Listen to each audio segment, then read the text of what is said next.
God truth, we'd end up leaving there on Fridays, 5, 6, 7 o'clock, sometime being very honest. Even the guys locking up the office, and we had a little lounge in the back with a TV. Because like I said, it became our hangout. And somebody go down the corner store, buy the liquor store down from the Y, and get a 12-pack of cold beers or something, and somebody go to the store and get some chips. Mr. Swinger used to have a grocery store right across the street. And man, we get some chips and pretzels, and we just loved every minute of it, being in the people business and helping folks. And I have now, as a result of it, 25 or 30 plaques and awards where people have honored me for things that I've helped them with, or things they've heard about or whatever. And it's been a great life of leadership, a great life of leadership.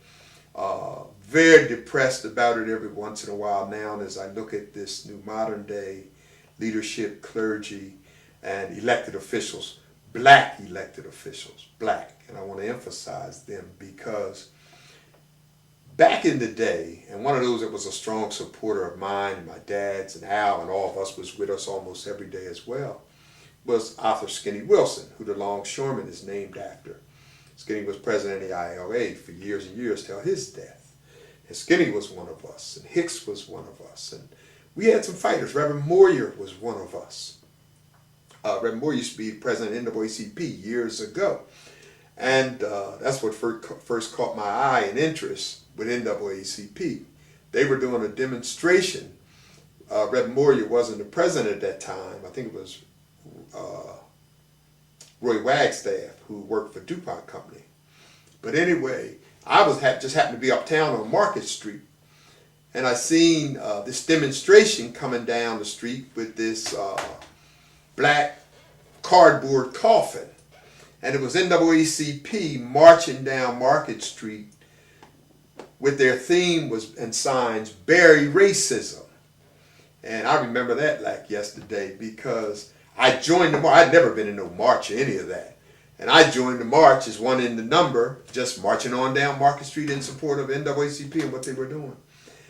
And I never will forget, as we got down to 2nd and Market, there used to be an auto store called Jess's Auto. And right next to Jess's Auto was a liquor store. Was a bar that white folks hung out in. And I never will forget, as we were going past Jess's, they started coming out because they could hear the bullhorn. And they were standing, merchants in their stores and all the way down Market Street. But I remember white folks coming out of that bar and laughing and making joke of that march. And one of those white folks, white man, walked over to the coffin and spit on it. And they had, the NAACP folks in the march had to contain me and several others that wanted to get with his case. And that just stuck with me. And I tell you, the experiences with Dutch Burton and things that Dutch did to integrate downtown in those days. Dutch was a black councilman, very aggressive. I grew up under the tenureship, if you will, of black leadership in this town, of my dad, of Ray Evans.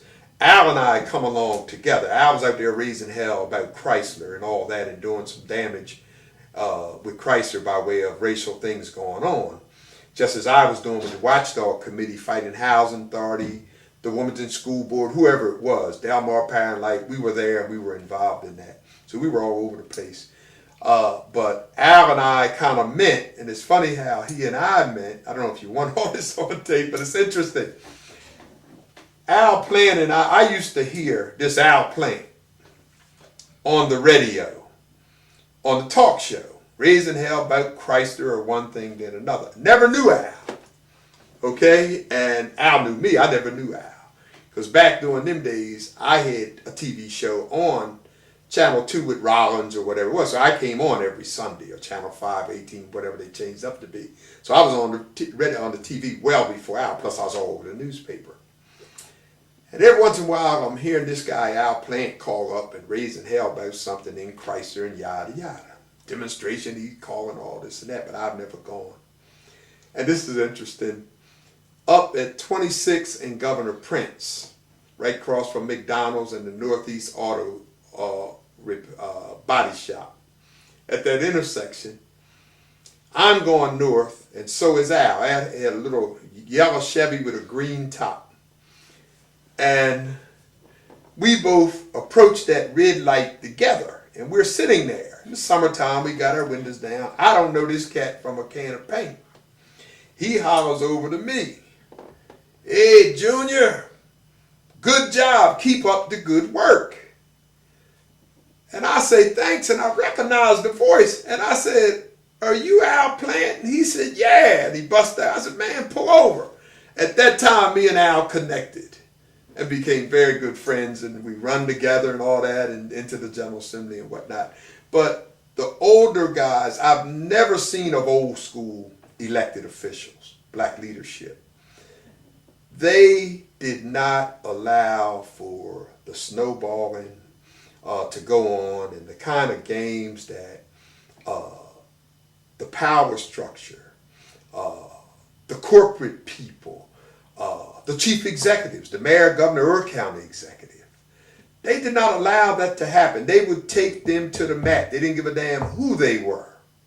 And that's what I come up under. If it was the right thing to do until you could show us or show them that they were wrong, and they would humbly apologize and back off. But I don't remember too many instances, I don't remember any, where that's ever happened. These guys would fight you and take you to the mat. They made governors back off, mayors back off, county execs back off. It was amazing, the stick-to-itness and to go at any cost, no matter what, until we get right and justice for this wrong that's taking place on behalf of somebody or somebodies that's really being ripped off. So I come up under that kind of leadership. And to sit here now and just to think of an NAACP that does little or absolutely nothing in this city of Wilmington, which we've always had the most active branch in the state. When Jim Seals running was president, Al Plant was chairman of labor and industry. We had a very strong branch. We had about 42 people, membership of NAACP. So you're saying they're not doing anything? They're doing very little or nothing. I don't know of anything, day-to-day folks that have problems, nothing that they're doing. Nothing that they're doing, but fronting and throwing dinners and raising money and using that money to go to conferences and do what they want to do and pay for their TV show or whatever. Very, very little is getting done. They're not a part of the leadership, and they're not out front dealing with the civil rights kind of issues that constantly take place in this community, month in and month out. Their phone number is 655-0998. I remember that phone number. How can we stop the flow of guns into our community?